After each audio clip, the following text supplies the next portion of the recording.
and then glitch him into the wall. Hello and welcome to WedNESday, Zelda 2, The Adventure of Link. You know, without save states or access to the internet, this probably would have been one of the most infuriating games of all time to play. However, I did have access to those two things, and you know, this game ain't too shabby. So if you know this game, you know that you start here, and Princess Slugabed is just catching some beauty sleep, and you gotta go get her morning coffee. I don't know where that is, so I head out and take some swings at the local monsters, and I gain a couple of levels. I also run into some townspeople, and I think I am lawfully obligated to make a joke about this woman. Okay, roll the animatic. Oh, brave hero, you seem to be hurt. Huh. Here, let me help you with your tunic. Ah! Oh, you are a strong young lad. Well, there you go. There's a band-aid. You're all healed up, mister. Go out and defeat evil. Also, this one guy had some really good advice. If all else fails, use fire.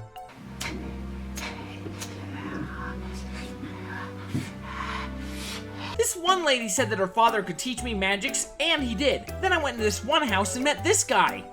I am error. Oh no! Not what? PNF 401!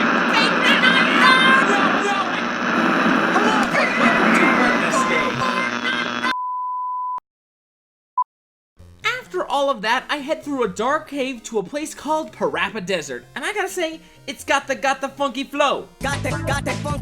In the rain or in the snow.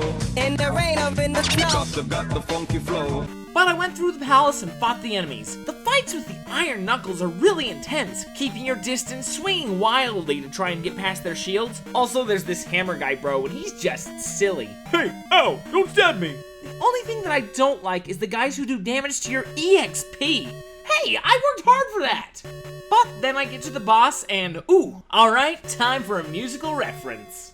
Back in the 90s, I was in a very famous TV show.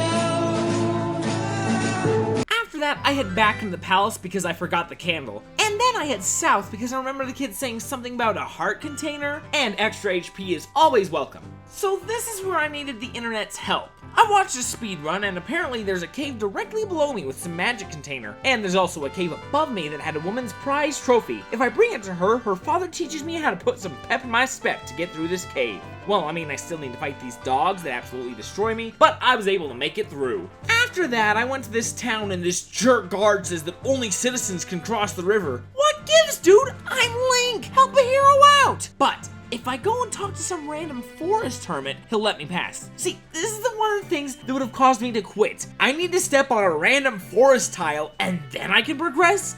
What? No one told me that I need to meet Bagoo to play. But fortunately, I had GDQ tell me what to do.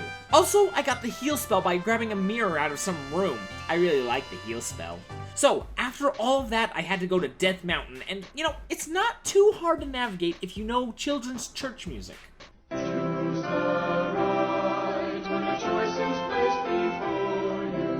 When you're in this maze, just go right all the time. If you can't go right, go down. See, the internet helps with the nonsense navigation of this game, but I still need to show the prowess by beating the dudes in my way. Ow! Ow!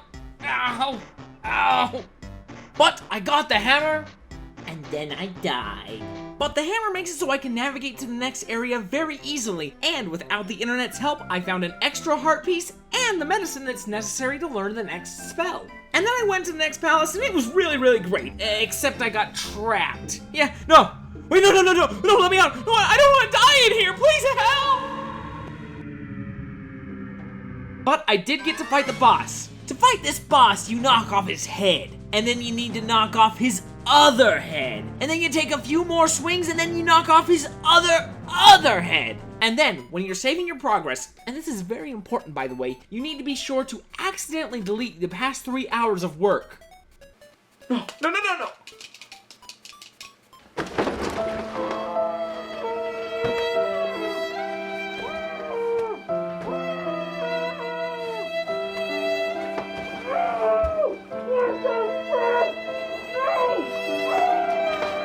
So, that's Zelda 2.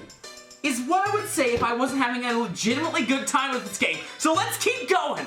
So I managed to redo 4 hours of work in 1 hour and 51 minutes. Sure, I lost a level or two of grinding, but I got the raft, and with that I got some Wind Waker action.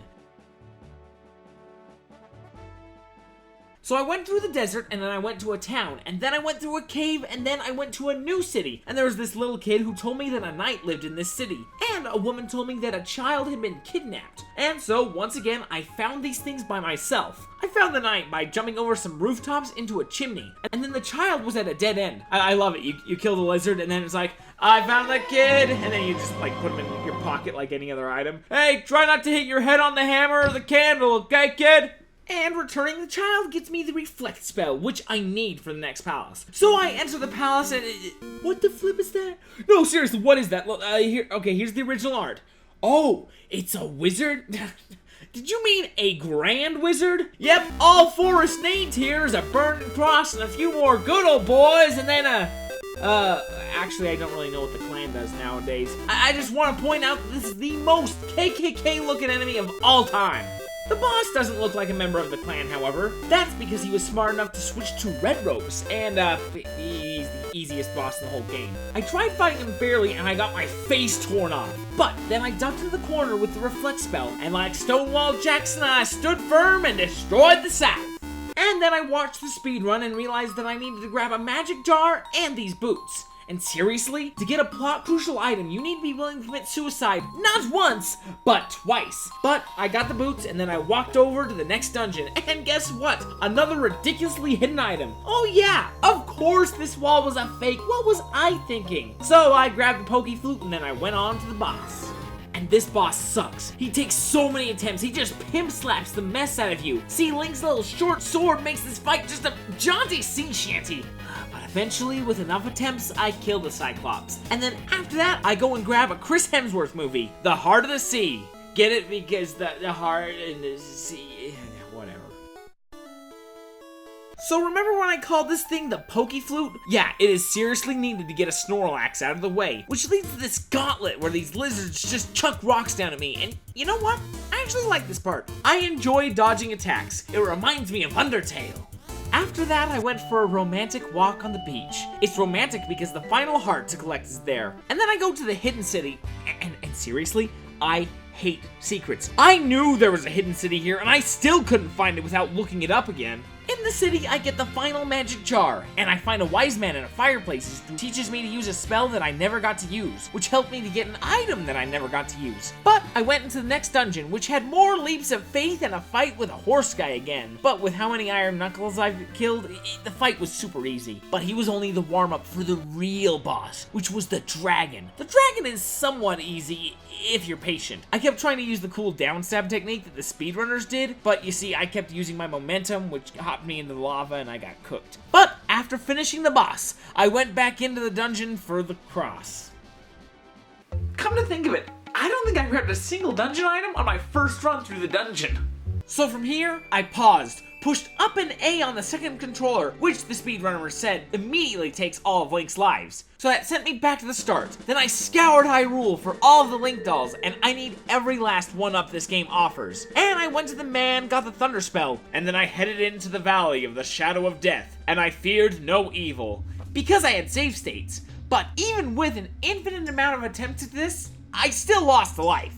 Heck, even knowing where to go in this final dungeon cost me a few lives. I hate these false floors. I kept falling here. And here's another thing I never would have found out even in a million years. To beat this game, you need to know that this 11th block has a false floor. But I think I could have found this false floor on my own. And then Thunderbird. It's a pretty tough fight. I don't think he's as hard as the Cyclops guy, except for the fact that he forces you to use all of your magic to render him hittable. But after a few tries, he bit the dust. And then I went in and this little gremlin guy summoned Dark Link. And here's the thing. Pro Jared is my favorite YouTuber, and he said that fighting Dark Link as intended in a one-on-one fight to the death is an amazing experience and test of skill. I disagree. I just mashed the attack button as quickly as possible and tried to face towards him. It wasn't hard, and it wasn't fun either.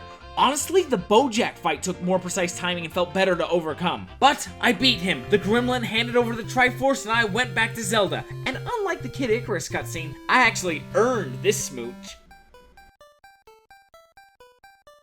So, that's Zelda 2, The Adventure of Link. You know, when this game came out back in the 80s, I'm pretty sure it was actually worth the $40 that you had to pay for it, because figuring out all the secrets would have taken a long time. You really got your money's worth.